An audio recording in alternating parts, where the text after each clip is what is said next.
Michael Patrick Shields is on the air. Good morning, world. Good morning, Michigan. A very pleasant Tuesday to you. It's Michael Patrick Shields. Is the snow cleared in your neighborhood?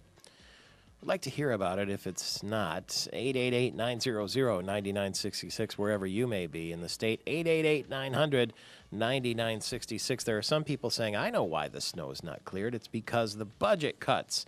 Well, there aren't. Governor Snyder's budget cuts aren't in place yet, but there are plenty of budget cuts. And in recent years, road crews have been cut in major counties, and those remaining on the job are working to clear the streets, the freeways and surface streets first, of course, but there aren't enough workers to go around, according to the Detroit News. So some subdivisions are going to be blanketed for at least a few days. Mine is certainly like the Wild West trying to get out of it. It's snow-covered. It's like off-roading. Finally, in an SUV, I'm off-roading, except it's on the road. And I'm driving a 2008 Chevy Trailblazer that I'm test driving for Hyundai of Lansing and Cheryl Freeborough. And it's really handling well, but it's a wild ride, to be sure.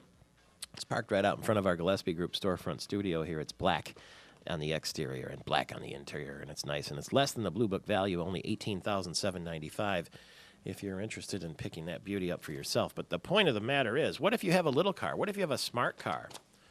Or what if you have one of those things Amanda Wall drives? What's that thing called? The Caliber. What happens in the snow to those babies? I can imagine four wheels up off the snow spinning and, all the snow under it. What do you do if you have one of these fuel-efficient compact cars because you're worried about the fact that fuel prices are going to be going up, and they have been going up consistently. And now with the political strife in Libya, that's a major oil producer. Oil prices spiked yesterday about the unrest in Libya, and they're afraid it could disrupt the oil supplies. So what happens now? BP is suspending operations in the Libyan desert. The contractors are afraid of the unrest.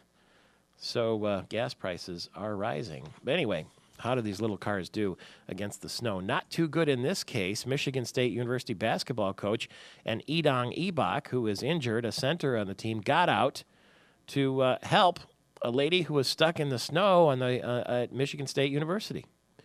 They were driving in. Apparently, they saw the woman stuck, and they helped dig her out of the driveway. Coach Izzo shoveled the snow, and Ibak directed the traffic around them until they got her free. And Tom Izzo laughed and said it's the only good thing he's done all month. But we know that's not true. But imagine the surprise on the lady's face when she gets a celebrity snow help like that at Michigan State University. It's like the stuff out of a movie. It's right out of a movie. Wait a minute. Don't talk about the movies. We're not going to have movies anymore here in Michigan, right? Because of the potential cut from Governor Snyder to the movie business. Well, Ernst & Young did a study, and they did it on behalf of the Convention and Visitors Bureau for Metro Detroit, Ann Arbor, Grand Rapids, and Traverse City.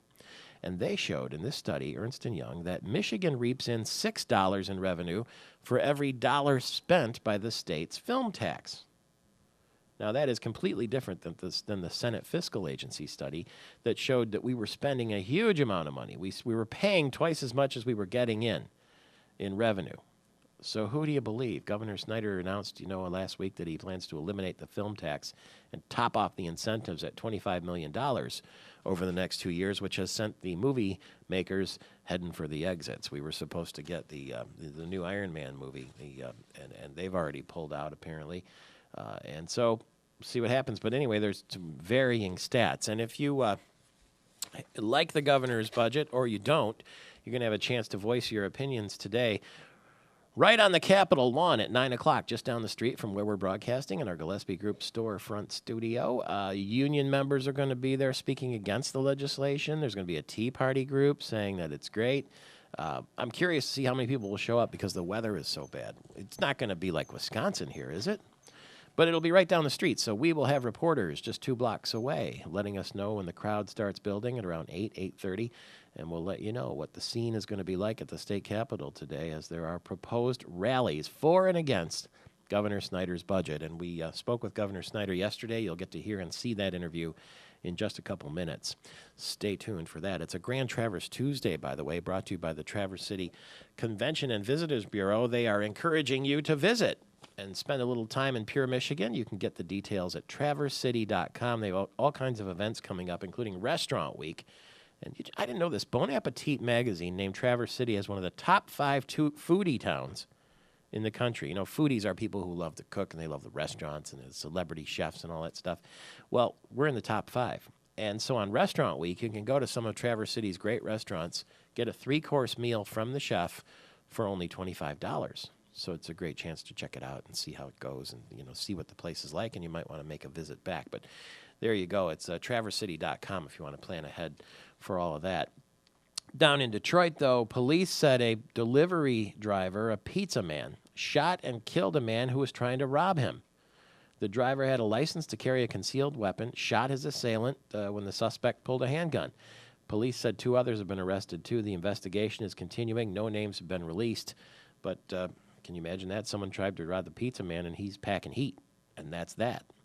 The Avengers is the name of the movie that was going to include Iron Man with Robert Downey Jr. and Samuel L. Jackson. It was going to be a bunch of superheroes all together, and they were going to shoot part of it in Michigan, but I guess not anymore.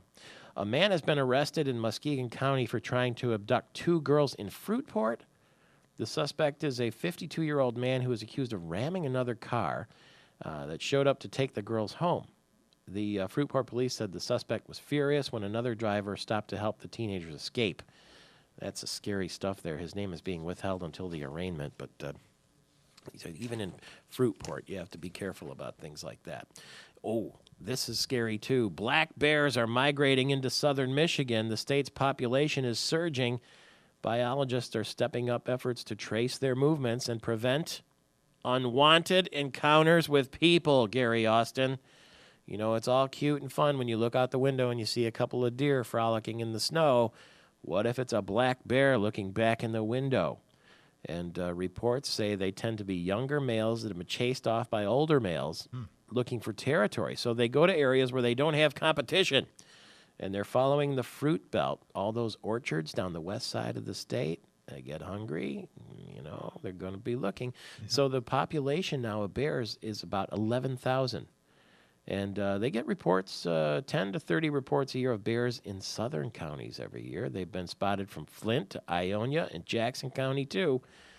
They eat a lot of vegetation, but they have the potential to harm people and pets if they're not respected. Yeah, it's a gradual thing. You know, they realize that there's good food to be had in a certain spot.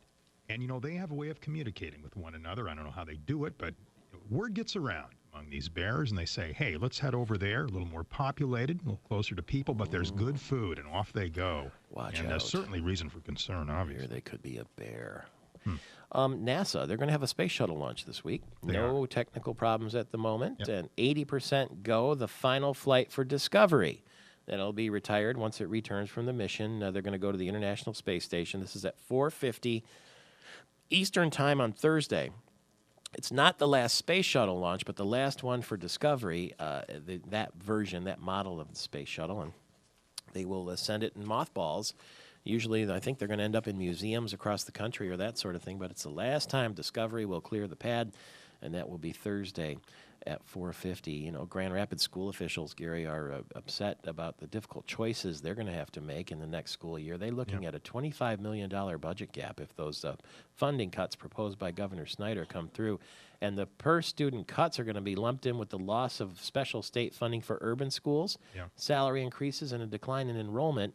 And they are, maybe some of those folks will be on the lawn here today down the street at the Capitol. Should be interesting. You don't think we'll have a Wisconsin, Madison, Wisconsin type situation here at the Capitol, do you? You don't know. I tell you what, I think these protesters, Michael Patrick, they are gearing up. I think this is the first salvo of a lot of this sort of thing, both sides. With the Tea Party, folks are going to be there, those representing labor unions who contend Governor Snyder's budget unfairly targets them, so both sides will be at it. But, you know, we talk about the situation with schools, and certainly a concern we're hearing from Grand Rapids officials, but in Detroit, the system there, they are having just so many financial problems. And now we understand that they are looking at possibly closing half of all of the schools in Detroit could close. That's how dire the financial situation is. Yeah, can you believe that? And it'll be 60 kids per class. Yeah, 60 kids. 50% of the schools in Detroit shut down. And on top of that, you have budget cuts, fewer dollars coming in from the state. Governor Snyder making that clear. And I'm sure that will be the focal point. Education leaders as they rally today, too, at the Capitol, saying, these budget cuts go too far. Then you have the other side saying, if there's no money, how do you pay for it to start with? And that's where we're at. These are the things we will discuss with Governor Snyder in 4 minutes when we get back. Gary Austin is the anchorman. I'm Michael Patrick Shields. Glad to have you with us on this Tuesday morning. The governor of the state of Michigan and his plans for the budget, your budget, coming up next here in the state of Michigan. I'll tell you who's coming up next. Not the President of the United States. It's the governor of the state of Michigan, Rick Snyder. Good morning to you. Good morning, Michael Patrick. Good to be with you. Well, we gave you a little hail to the chief there because just a few minutes ago we were talking with Carol Kane, and she said that Mike McCurry and Dana Perino and some of the others who were in the state last week, those people who were spokespeople for the presidents of the United States, floated your name around as a possible VP choice when we get to our next election in less than 2 years. What do you make of that? I make of it that they're making up a lot of stuff, and I'm focused on reinventing Michigan. You're going to stick with us for a while then, huh? I am focused on our state because we got a lot of issues to resolve, and I believe we've got an opportunity to make a huge difference. It is interesting, the pundits that come up with these sorts of things and float names around, and, I guess I'm guilty of it, too, from time to time. But when I looked at the Sunday Detroit papers, did you sit back at all and look at any of the sort of behind-the-scenes stories by Tom Walsh and some of the other writers who talked about Dennis Muchmore and Geraldine Lasser and Dick Posthumus and what the meetings were like? Did you get a kick of looking at any of that? Yeah. No, and I appreciate that. It's good to give people some insight on how we operate because the more you can communicate and the more people see how you're just trying to do the right thing, the better off we are. I thought it was interesting that Dennis Muchmore, your chief of staff, he's been around the block a bunch of times, and he said, "Man, you're killing me. You're really, that's a lot to take on, but you guys are going 24/7." And I thought that was interesting, especially when Lieutenant Governor Calley said when someone would get weak in the knees and offer a political answer about why you shouldn't do something, that you would look straight at him and say, "Well, what's the right thing to do?"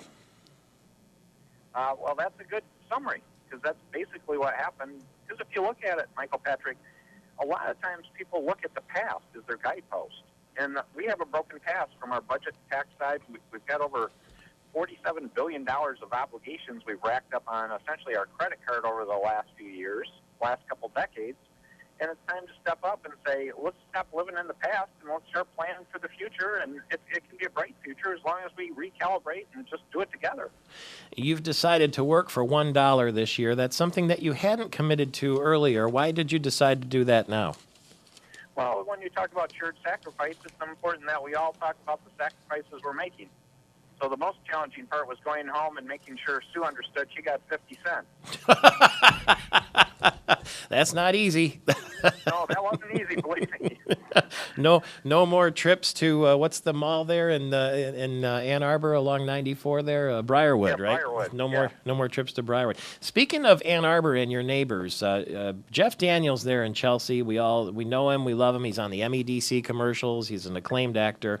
He says, I think you probably saw this, that you lied to him, that you were disingenuous with what you were going to do with the film tax credits. What's your response to that? That's not accurate. I mean, he might not have heard me the right way. 'Cause I don't want to get a match going back and forth over those things, but I didn't misrepresent anything. I talked about how we're in a challenging financial situation and that we would look at it because my goal wasn't to simply end it that goal to have a dialogue with people, and I talked to several people. But if you look at what we did in the budget, we scaled back tax credits dramatically for everyone. So it wasn't aimed just at the film industry, and in fact, we left it. If you look at our budget, what we appropriate plus existing credits, there would be $100 million of checks being written in 2012 and $50 million of checks being written in 2013, which is a whole lot of money. Mm-hmm. To sort of buy an industry, I guess. Yeah, which is, I mean, again, that's not a great long-term methodology for success because, as I mentioned when we first started talking, we've taken on huge liabilities, $47 billion over the past few decades in all different fashions. And if you look at just the tax credit piece, that number just over the next few years is, well over, it's a couple $1 billion. And so in the 2013 budget, for example, we have $500 million in tax credits we need to pay out of the budget for stuff that was given years ago. That's a lot of money. When you, a week before you released your budget, the lieutenant governor said that it would be like an atomic bomb going off over Lansing. And I wondered what you thought about that, because it seemed to me you've been very careful to present the fact that these are not easy choices. It's not like you're going in and, and knocking things over just for the sake of doing it. But at the same time, when he said that, it sort of got everybody prepared for the fact that, hold your breath, this is going to be different. Did that comment upset you, or did it sort of set the stage and get people ready for what you were going to give in specifics? Well, I think you described it well. That wouldn't be a choice of words I would have used. Mm-hmm. But it also did set the stage in terms of people understanding we were talking about dramatic reform and really the need for it. Again, the negative connotations of an A-bomb isn't what I would prefer. It's really the fact that this is building for the future, which it is. We talked to a lot of Republicans, including Speaker Jace Bolger, on Friday about your budget, and he said, well, I got to have a look at it. It's all happening sort of fast, and he wants to look at the details. Did you really expect this budget to be passed as you presented it, or is it sort of an opening salvo for negotiation? I view in large part we need to pass what we put out there. Again, I want to work with the legislature and get their feedback and input. I'm sure they'll improve the product working with us because we'll have a good dialogue and get different ideas. But in terms of the budget as a whole, in terms of the major elements of it, it holds together. It is a very, very sound financial package that shares sacrifice, I think, in a very thoughtful and effective way. And it's one of those things. If you really want to build towards the future, this is the direction we need to head. I used a little bit of technology over this morning and on the weekend, and I asked some of our listeners and viewers on Facebook and online to send questions. Do you mind? I'm going to ask you just a couple of what they've sent in so you can get a pulse of what they're thinking about. Now, these are not lobbyists or lawmakers. These are just regular people. One of them says, please ask why Michigan seniors have to plug the $900 million gap and a $1.8 billion shortfall. Is it fair to ask 13% of the state's population to make up 50% of the budget deficit? That's from Bill and Judy. Well, one of the things when you look at the issue about taxing pensions is the first thing is we're excluding Social Security. And we're actually going beyond what the federal law does by excluding all Social Security from the Michigan income tax.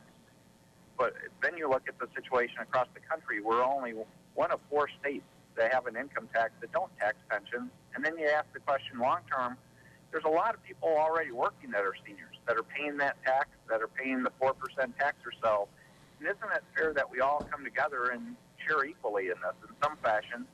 The last piece that goes with that is if you look at the long-term demographics, we're going to have more and more seniors, and you're going to have a question of all we're going to be is pushing more and more of the tax burden on our young people. And I believe most of us, including them, most seniors, really want to see our kids stay in our state. And one of the things to do that is we can't afford to keep pushing the tax burden on their backs. We all need to share in this together. Here's another question. I would like to know why the governor wants to tax pension, but not the pensions of state workers. Why not straight across the board for all elderly and not just a chosen few? This proposal does tax all pensions. Okay. So that person just didn't have the right information there, that this proposal would include a fair tax, because, again, we should all be in the same position together once people reach enough income. One other thing I would mention, Michael Patrick, though, is if you look for a retired couple that have kind of the average pension, average Social Security, they still wouldn't pay any tax until they probably made more than $40,000. All right. Can you ask the governor his position on right to work? Would it not make Michigan more competitive in attracting new business if we had a right to work law in effect? Yeah, right to work is on my agenda, and I've been consistent through the campaign on that. We have more important issues we need to address, and we're working hard on those issues. That right to work is a very divisive issue, and I would rather try to work with labor and management about how they can better work together for the future, just like we're trying to do this budget tax reform. All right. A viewer listener named Michael says, can we somehow direct spending cuts for education at the administration instead of teachers or student programs? And how do you feel about consolidation at the superintendent level? Well, I think that's a good option that should be on the table, is how we can be more efficient administratively. And that's something we've talked about the need for service sharing, service consolidation. And in fact, when we gave suggestions, we talked about things outside of the classroom as the key drivers on how to make up the cut we're proposing. We had 2 suggestions that would more than make up the proposed cut in K through 12. Will you use this opportunity to fix the inequity in per pupil funding allowance between school districts? We're correcting a lot of that. We actually are eliminating a number of those special programs and making it more across the board. One thing in the 2013 budget we actually mentioned, though, is we want to ask school districts to go to best practice and actually create a positive reward for school districts that are doing better practices, better transparency and accountability, better practices for employee compensation, and again, going back to that earlier comment about better service consolidation and sharing, say on an administrative thing. I thought you got some good support from the state superintendent of schools, Michael Flanagan. We call him Michael Patrick Flanagan around here, because he says that the schools should not panic over the budget plan. Instead, they should look at it as an opportunity to make improvements. That was solid, wasn't it? Yeah, I appreciate that. Michael Patrick Flanagan's been a good superintendent, and I believe we have a great relationship, and I think there's a lot of good things we're going to work on. In fact, in April, we're hoping to do a special message on education. This is from Shane. He says, since the governor's proposing to axe the film incentives, what are his plans to keep young creatives here? Well, that's part about getting our economy going. That's the whole thing about job creation and letting that flourish and make those things happen. One other thing, it's a small thing, but it was an important placeholder, I view it as, is in the budget we put $5 million for in innovation funding for arts and culture, to actually create a competition around the state for people to come up with creative ideas that would improve our quality of place in our state. And those are the kind of things many of our young people are looking for. We don't have a lot of resources, but I thought it important to send that message that that's an important topic. Travel safely. Are you on the road right now? Yeah, we're on our way to Kalamazoo, giving a speech to the chamber there today. Yeah, going across 94 from Ann Arbor? Yeah, it's pretty ugly. Yeah, hang in there. Be careful. We sure appreciate you taking the time. I understand 94 yesterday, the ditches were like magnets and cars were being sucked in. So say hi to everybody in Kalamazoo. We have a radio station there on which we're heard every morning, and I'm sure they'll be happy to see you. Thank you, Mike Patrick. Have a great day. All the best to you, and thanks for taking those calls from our listeners and viewers, too. It's interesting to give them a chance to speak directly to you. It gives you a little idea what they're thinking about anyway, right? Yeah, happy to. All right, all the best. That's Governor Rick Snyder on his budget proposal, which he says, yeah, put it right through as is. It's not a negotiating ploy. He'd like to see the whole thing passed here in Pure, Michigan. It's Michael Patrick Shields, 35 after the hour. Got a comment here on our MPS Big Show at AOL.com address, which you can find at MichiganTalkNetwork.com. It's from Doug. He says he loved the comment about smart cars and other energy-conscious vehicles that can't get through the unplowed roads in the subdivisions. He says he guesses that President Obama should invest a few $1 billion to build everyone hovercrafts. That's from Doug. You can get us to at MichiganTalkNetwork.com anytime you like, and the MPS Big Show at AOL.com. We have a Facebook page, too. My God, we're connected every possible way you can. You can watch us on television on Fox 47. We have a YouTube channel in case you don't live in the Lansing area and you don't want to see it on TV. And we're on radio stations all across the state.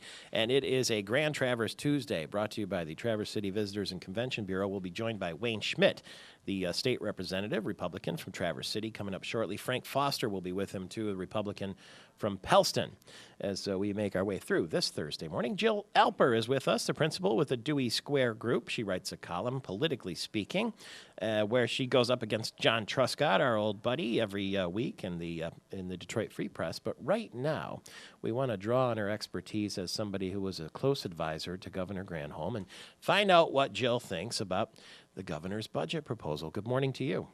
Good morning. How are you? Well, I'm curious to see what's going to happen down the street here because there's a rally planned for 9 o'clock this morning.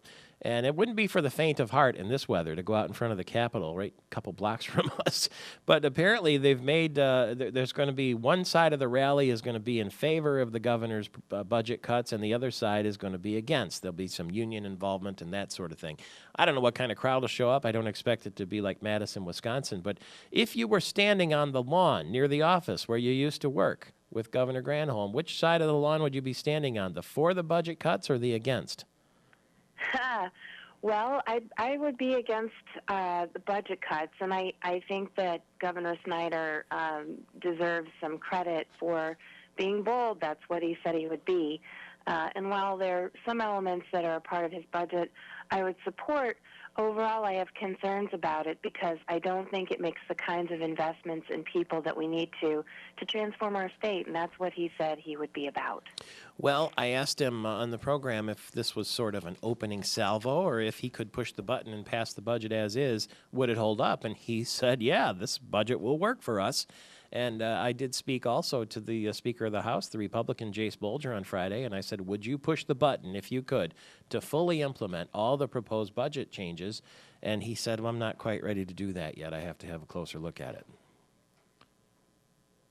Right. Well, I have to imagine that the number of state representatives have phones and fax numbers that are ringing off the hook, especially as pertains to the pensions piece. I mean, you're hitting a lot of people there, and you're hitting a lot of people who don't have the money to make ends meet, and that's a hot one. I think along with the EITC, it hits a lot of folks who are working hard to make ends meet at the lower end of the spectrum, and so these are constituents and these are voters, and I think Governor Snyder may have some negotiating to do.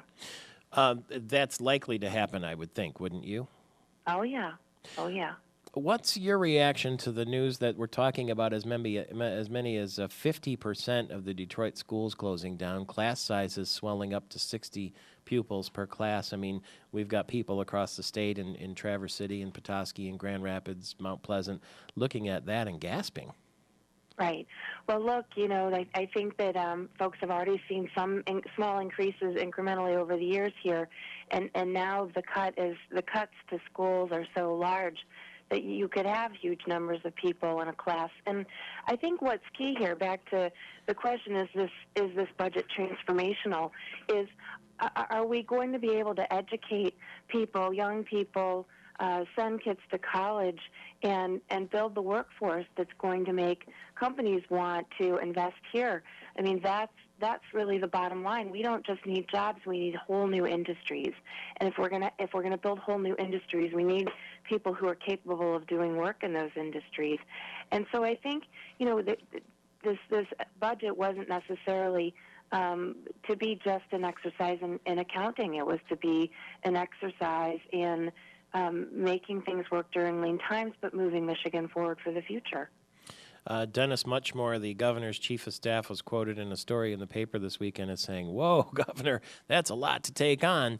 But they went ahead and took on everything that the governor put on the table there. If you had been advising the governor instead of Governor Granholm, let's say you were sitting with Rick Snyder, what would you have said to him? Well, I think I would have talked to him about a lot of what I put in my Detroit Free Press column this weekend, which is you have to balance tax cuts with investments in people. Governor Granholm already gave Michigan businesses $1.1 billion in tax cuts, and she did that while she replaced the revenue, and she did that not balancing it on the backs of people. And I think that if tax cuts were the way to the top, we would already be there. She shrunk the size of government. Per capita, 48th in the nation. She cut more than any other governor. 40% in the discretionary funds are gone. And so I would say to him that, look, I think that another $1.8 billion in tax cuts is going too far. We need to continue to invest in schools and build these new industries so that Michigan will have a new future. Always good to talk to you, and nice to read you, too, in the Free Press. Jill Alper. We'll keep in close touch. Principal with the Dewey Square Group and Free Press columnist now from here in Michigan. What will happen down the street later today at the Capitol? Will there be crowds in the cold? You'll be the first to know listening to us here. It's Michael Patrick Shields, and it's Tuesday. Justin Bieber's haircut is no more. Apparently, the pop star snipped his bangs while he was on the set of a music video for a song he did with Rascal Flatts. And Justin Bieber says it was just time to do it. You know, that swooping bang that he has. And, of course, it makes publicity, doesn't it? He says he wants a more mature look. And so the hair was collected and is being given to organizations for charity purposes. And So there's another angle there, too. Is he going to get his hair back? Look for Justin Bieber to show off his new do when his film Justin Bieber, Never Say Never, is re-released. They're going to have an expanded version of that movie in March. So never say never. If you thought Justin Bieber's hair was going to last forever, never say never, according to the 17 now or 16-year-old pop star. He's got that movie that was making tons of money. It was number 2 at the box office not that long ago. 83rd Academy Awards are going to be hosted by James Franco and Anne Hathaway. That's this Sunday on ABC, 8 o'clock Eastern Time. And there'll be all sorts of celebrities there, Scarlett Johansson and Russell Brand and Tom Hanks and Jude Law and Reese Witherspoon and Cate Blanchett, Nicole Kidman. And we'll have full coverage of all of that and the results on Monday morning, and audio from the program, too, an analysis of all of the movies, the winners and losers, you name it. Larry King is coming back to CNN for one night. I guess Piers Morgan has decided that he's going to have Larry King as his guest in the midst of Hollywood Week on Piers Morgan tonight. It didn't take long, did it, to have to bring Larry King back? He will be interviewed by Piers Morgan, and it will be interesting because I know that Piers Morgan has seen this. Larry King sort of criticized Piers Morgan in a BBC interview. He said, well, Morgan's doing fine as the host, but one of the problems is they oversold it. They said he was going to be dangerous. He was going to be water cooler talk. It was, wait till you see me, I'm different. Well, he's good, says Larry King, but he's not that dangerous. And so the dynamic between the two of them is going to be very interesting. I guess that's next Wednesday, and we'll have audio of that for you, too, as the two of them. Also, Kid Rock is on there this Wednesday. He's getting good guests, there's no question, but is he turning them? And Hugh Hefner tonight with Piers Morgan on I was going to say Larry King Live, the old Larry King Live spot. We never let the birthday of a beautiful woman pass without taking note. Amy Alcott, LPGA player, is 55. Happy birthday, darling, to you. Jerry Zanstra is with us, the executive in charge of production for American Epic Entertainment. And so we make a nice transition there into entertainment. Good morning to you. Hey, Michael Patrick, how are you? Just a few minutes ago, I spoke with Governor Snyder about the fact that Jeff Daniels essentially called him a liar. He said he's a politician, he says one thing, and he does another. Typical. And I suggested that to Governor Snyder. Here's what he said. That's not accurate. I mean, he might not have heard me the right way. 'Cause I don't want to get a match going back and forth over those things, but I didn't misrepresent anything. I talked about how we're in a challenging financial situation and that we would look at it, because my goal wasn't to simply end it that cold, but have a dialogue with people. And I talked to several people. I like how the governor said he doesn't want to get into a match. It was well put, and we all know what he was thinking, right? I mean, but it's already a match, isn't it? Yeah, it is. You know what? It is. It's and it's not just over this. I mean, the fact of the matter is, I was kind of hoping we were going to talk about Justin Bieber's hair, but you know what? The fact of the matter is, everybody's in a match, so to speak. Everybody that receives an incentive, and it's not just the film industry. I mean, these are industries across the board that are being cut, and so anytime you do that, you create pain and you create screaming. We're, in the film industry, we kind of look at it like, well, it's been a good program. I think it's been working. I think we have to remember that the goal of the program is important to remember. The goal of the program was not for the state to make money. That wasn't what we were shooting for. Mm-hmm. In these programs, whatever the state puts out, it almost never takes back in net revenue. The point of the program is to generate business. And for this program, it was to get an industry into Michigan that really hadn't been in Michigan before. And that was fairly effective. Mm-hmm. I think Snyder's a pretty smart guy. I know him well. Rick is a bright guy, and I think also that he's a business guy. This is his first offer, and I think everybody needs to remember that. We tend to, in the public, we tend to take a look at this and we tend to say, well, this is next year's budget. I don't think this is next year's budget. I think this is his first offer. Yeah, but I did ask him. I did ask him if he would push the button as is on that budget. Would it work, or is it a negotiating play? And he said he thinks it would work as is. Well, that's a good negotiating tactic. He's a good businessman. I tell you the exact. Am I going to negotiate off this position? Absolutely not. Right up until the point when I do. That's brilliant. Ernst & Young is saying Michigan gets $6 in return for every dollar spent on the film tax credit. That's a lot different than the Senate Fiscal Agency. They say we paid twice as much money as we got back in. But I'd like to talk more on Monday morning, if we could, following the Academy Awards. And also, I want to hear about the Genesis Code, which made its national debut, and it's getting lots of attention from very well-known people, and that's Jerry Zanstra's movie. He's the executive in charge of production for American Epic Entertainment, and on this Academy Awards week, we'll have plenty of reason to speak with him. Stay tuned for more. It's Michael Patrick Shields, and it's Tuesday. 24 minutes after the hour, Michael Patrick Shields, heard all across the state of Michigan. We're watching down the street. Rachel Chavez, our production assistant, and producer Amanda Wall are going to be putting on their boots and going down to the Capitol to see if people actually show up today at 9 o'clock for this rally that's taking place. Now, it's a two-sided rally, I guess. One side of the rally is people who support the governor's budget changes, and the other side of the rally are people who don't, presumably unions and teachers and that sort of thing. They're supposed to be on the lawn at the Capitol today at 9 o'clock. And, we're in this storefront studio here. We're 2 blocks from the Capitol. We can see the Capitol. And I just, I don't think we can expect scenes like we're seeing in Madison, Wisconsin, but I just want to know how people are going to trudge through the unplowed snow and stand out there in the cold at 9 o'clock this morning. Well, we'll watch and see. Politics makes for strange bedfellows. The Red Wings back on home ice tonight. They face off against the San Jose Sharks at Joe Louis Arena. Hey, Red Wings have won their last 5 games, and the Sharks are on a 3-game winning streak, so it should be a heck of a collision tonight. Pistons return to the Palace, hosting the Houston Rockets. It's their first game after the All-Star break.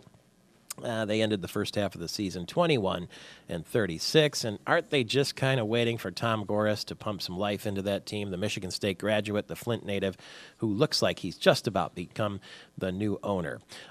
Tim Hardaway Jr. has been named the Big Ten Freshman of the Week. He's a guard for the Michigan Wolverine basketball team. He was named last week as well, with scoring a high 30 points against Iowa on Saturday. And Duke is back on top of the USA Today ESPN Top 25 men's college basketball poll. The Blue Devils jumped from 5th to 1st after all 4 teams ahead of them lost.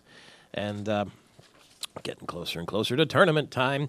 Also, the NFL. Are we getting farther and farther away from games? The collective bargaining agreement is scheduled to expire at midnight on March 3rd. After months of inactivity, the NFL and the Players Associations have started negotiations. They're going to have mediated sessions, but all indications are the two sides are far apart on most key issues. And we all have our fingers crossed that there will be NFL football on time next year. And maybe we can have our quarterback play the entire season. That would be fun, too. 27 minutes after the hour, Michael Patrick Shields, one of the best columnists you'll ever read, is Tom Walsh with the Free Press. And I enjoyed so much his columns this weekend about Governor Snyder and the whole process of developing the budget. And he's nice enough to join us bright and early this morning. Good morning, Mr. Walsh. Good morning, Michael Patrick.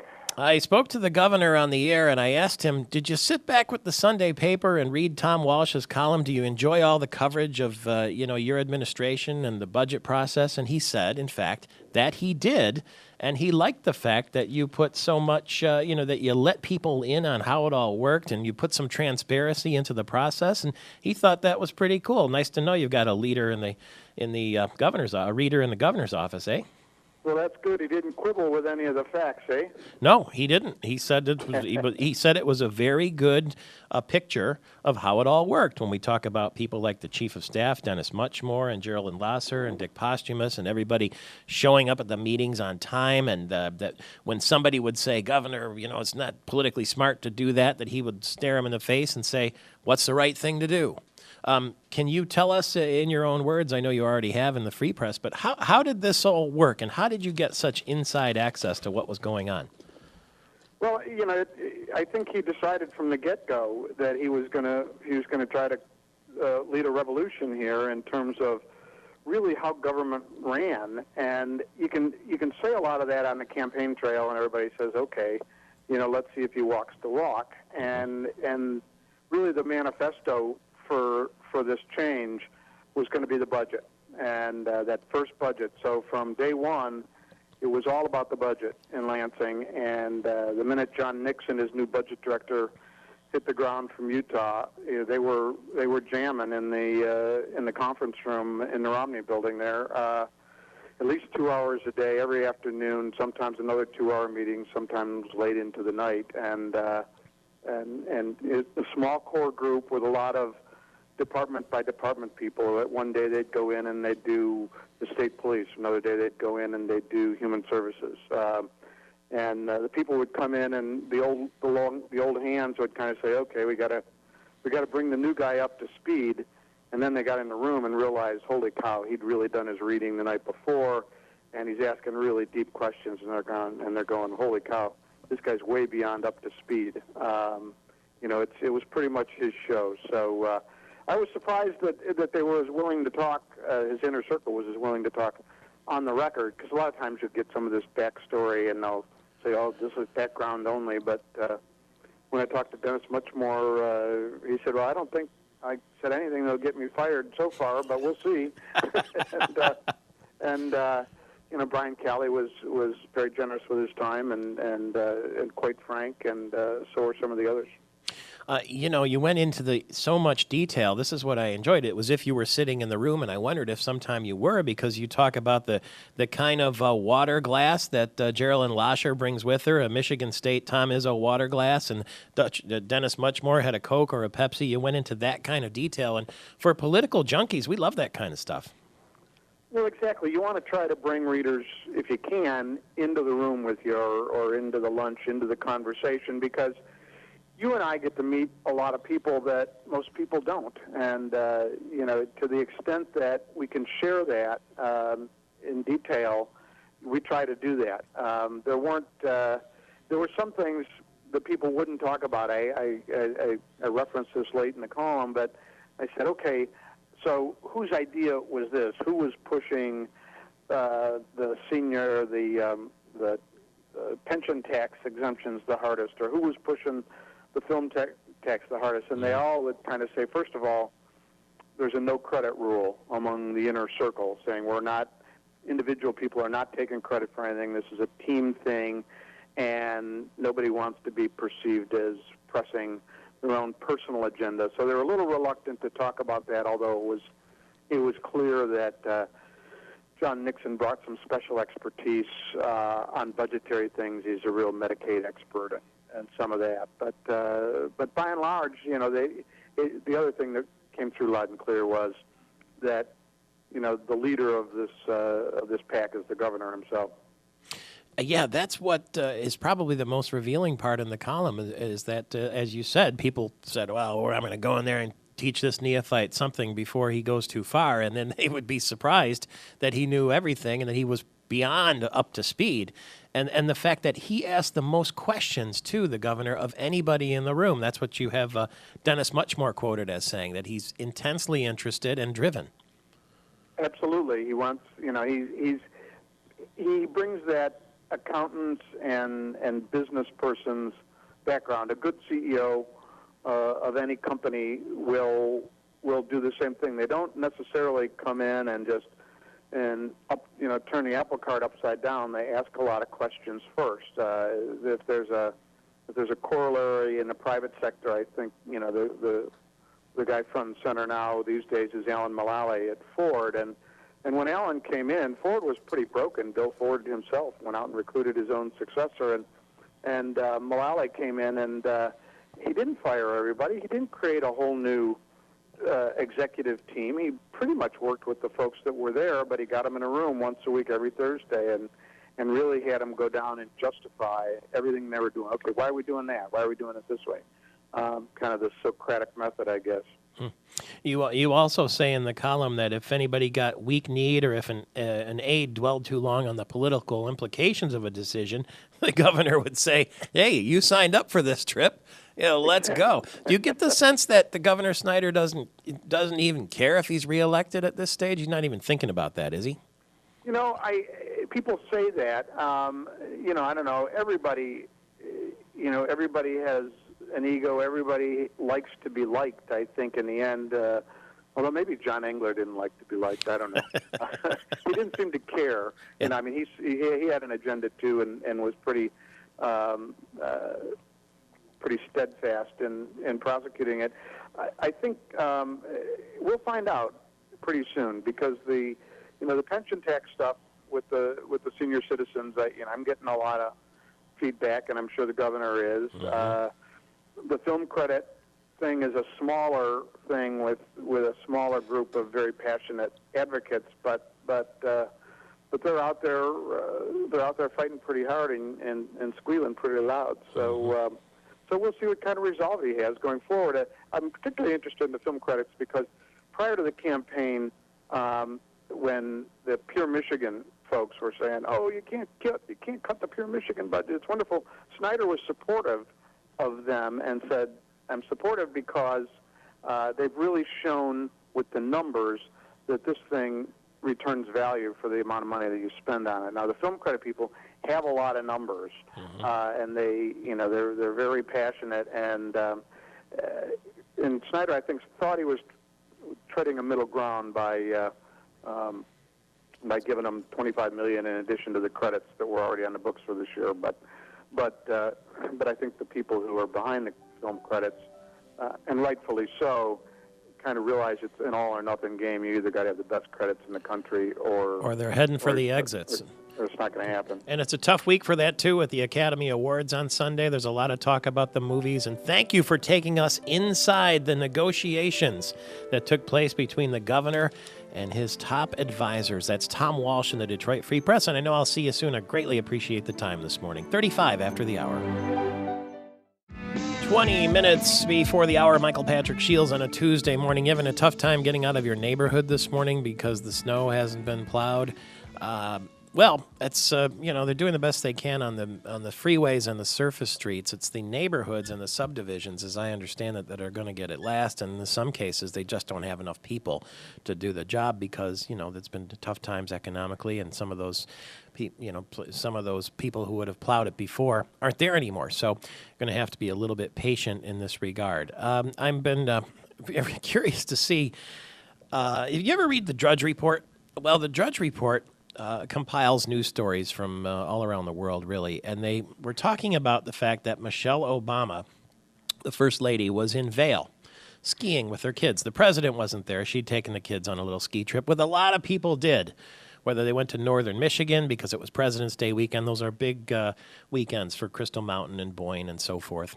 And the Drudge Report had 3 bulletins that talked about Michelle Obama in Vail with her kids. And it talked about the fact that she was dining at this fancy restaurant on some sort of braised ribs.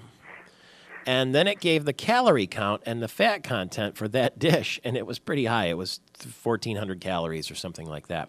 And they were being a little bit snide about the fact that, that childhood obesity and obesity in America is one of the First Lady's favorite causes. And so I just thought it was a little uncomfortable that they'd gone so far as to find out what she ate while she was on vacation and what the calorie count was. It was some sort of braised ribs dish that she had with ancho or something like that. But anyway, it's there's an intense amount of attention paid to these sorts of things with due credit, after all. I mean, it is a serious matter, and the Vice President of Corporate Communications for Blue Cross Blue Shield of Michigan, Andy Hetzel, is with us, keeping up with New Year's resolutions. I don't know if Mrs. Obama had a resolution, but everything in moderation is the secret to that, isn't it, Andy?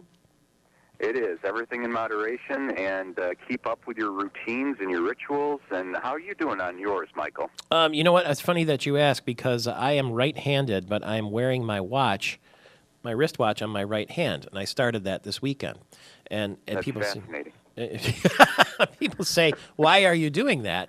And I'm doing it because it's so unusual for me to have the watch on the other hand that it reminds me that I have this health promise. And, in case I start to wander or forget or not pay attention when I get caught up in the action, or if I'm, walking past a bowl or a pastry plate somewhere, the uncomfortableness of the watch, on the other hand, reminds me of my promise that I'm trying to work at it.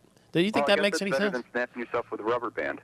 Yeah, well, it's got to do something, right, to remind myself. So that's what I'm doing. And I guess when you get into crunch time like this, we're into middle February, And maybe some of the resolutions are lasting. Maybe, you know, it's easy to fall off the wagon. And then once you fall off the wagon, it's tougher to get back on, isn't it? Oh, yeah, and 40% of the people, people actually do research on this stuff. 40% of the people who make a New Year's resolution, they break it within a month. But if you're one of the 60% that don't, one of the things that will help you keep going is to do a daily routine that is aligned with what you want to try to accomplish. If it's, you know, eating smaller portion sizes, if it's getting out and walking, if it's, you know, taking the steps at work in the morning, you know, whatever your routine is that you're trying to change your habits. So it's important to stick with the routines that you have. And, you know, as people try to lose weight and get healthier, we want people who are Blue Cross members in Michigan to know that we're here to stand behind them and to back them up. And we've got a huge amount of resources on our website at bcbsm.com. If you're a Blue Cross member, it's very easy. You just register at the Secured Services section. Once you're in there, you get all sorts of tips and advice. You can find the numbers to call for our 24/7 nurse line. You can get into our Healthy Blue Extras program, which provides you a tremendous amount of discounts at places all across Michigan, including the Michigan Athletic Club in East Lansing. And it's just a tremendous wealth of information and tools. So we encourage all of our members to go there. Isn't there some research that shows if you can do something for 30 days, it will become almost like a natural habit? Yeah, I think the research says 90 days, Michael, and it's you know, it's what the secret is developing a routine and sticking to it and making it part of your daily ritual. A lot of people wake up in the morning, they shower, they eat breakfast. Hopefully, they all eat breakfast, and then they go and they have some coffee in the morning. You know, coffee becomes part of the daily routine. You know, they spend time with their family. That's part of their daily routine. Whatever it is, if you're trying to exercise more, make it part of what you do every day. Well, there you have rock solid advice, and if we can build it into a habit, we can build a healthier life. And you know, if you got to put your wristwatch on your right hand, I mean, it's just my idea. It's one little one, but you know, whatever it takes, get involved. I think too, Andy, don't you, that if you share your wishes with people around you and your goals, and maybe you get involved in some sort of group setting where you can help each other, that helps too, doesn't it? Oh, it helps tremendously, regardless of what you're doing. If it's exercise or if it's something else, it helps to have people around you who can provide that support system. And even, you know, even Tiger Woods, even the most gifted professional athletes have coaches in life, Michael, and it's, you know, everybody needs somebody to stand behind them. We have a tremendous amount of resources available to stand behind our members at Blue Cross at bcbsm.com. The nurses that staff our 24/7 nurse line are very dedicated. They're available to our members. All our members need to do is register online, and they have access to all of the tools that we have at their disposal. All right, have a nice lunch today and a little bit of exercise if you can. It's Andy Hetzel with Blue Cross Blue Shield of Michigan. Here it was, the First Lady's dish that she had at the Kelly Lycan restaurant in the Vale Village. It was a braised ancho chile short rib with hominy wild mushrooms and sautéed kale. 1,500 calories. Doesn't sound that menacing, does it? 14 before the hour. State Representative Chuck Moss is on the other end of our line. He is the Republican from Birmingham and the chair of the House Appropriations Committee here in the state of Michigan. Good morning to you. Good morning, Michael Patrick. I'm curious to know how in the world we can have a study by Ernst & Young that shows Michigan gets $6 in revenue for every dollar spent on the state's film tax. Meanwhile, the Senate Fiscal Agency says we're paying twice as much money in incentives than the industry generated in state revenue. How could those two studies be so far apart? Well, there's always, you know, one thing I've learned is whatever point of view you want to advocate, there's always a study.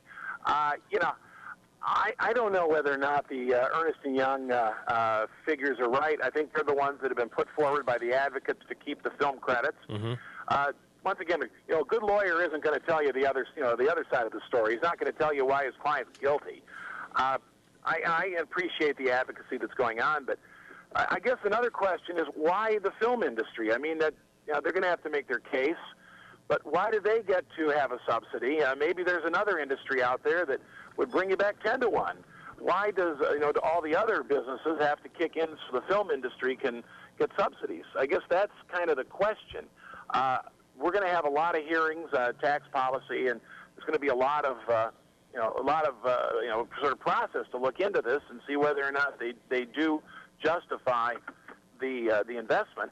I mean, if we had unlimited money, sure, but we don't have unlimited money, and everybody else, including I think including your radio station, is paying taxes, and they're paying the film industry to come be here, and we love them, but at what point do we have to say, look, why do we pay the freight for you guys?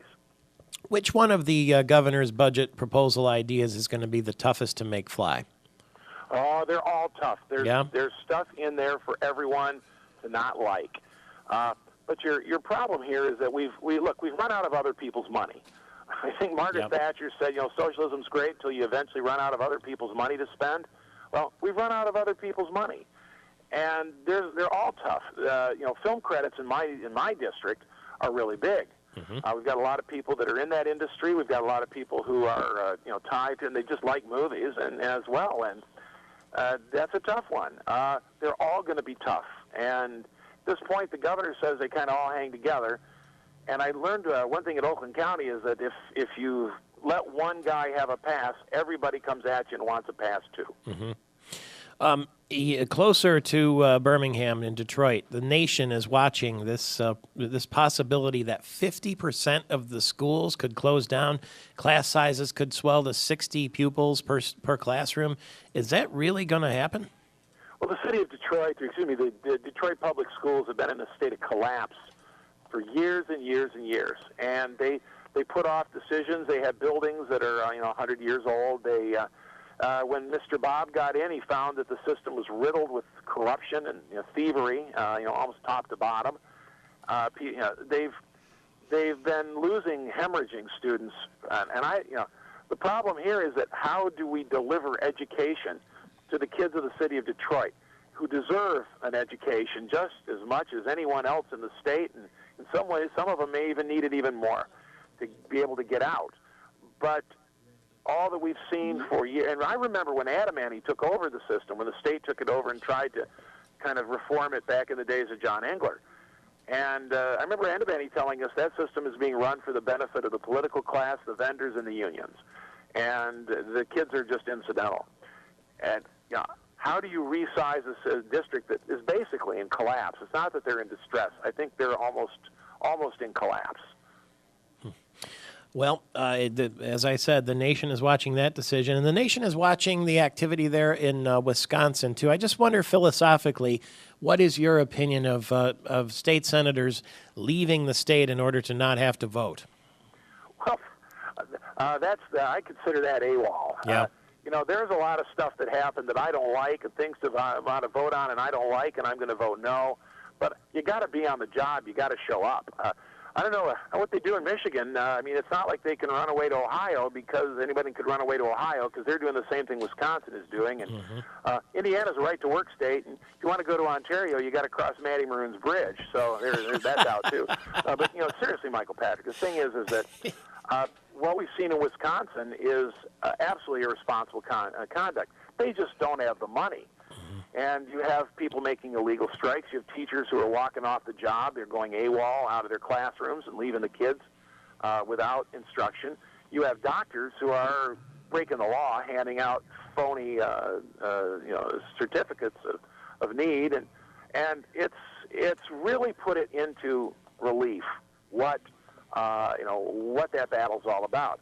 But no, I have too much respect for my Democratic colleagues. I don't think that they would chicken out and run. I think they'd stay, and they're going to fight the good fight, and who knows? But I'm not paid to run away. I'm paid to be there and vote. We will see who turns up today. There are supposed to be competing rallies at 9 a.m. in front of the Capitol there. I don't know. The weather is pretty awful for people to turn up and do that, but we're right down the street, so we'll be having a look at it and see if they are assembling competing rallies at 9 o'clock. I'm sure that will draw your interest today as well. Sure will. I understand there's going to be rallies all week. Okay. It's going to start. All right, State Representative Chuck Moss, always good to talk to you. Television viewers, been nice to be with you this morning. We'll see you tomorrow. Radio listeners, stay right where you are. United States Senator Debbie Stabenow. Plus, will they be rallying at the Capitol today, and will it end up like it has in Wisconsin? We'll see about that. It's Michael Patrick Shields.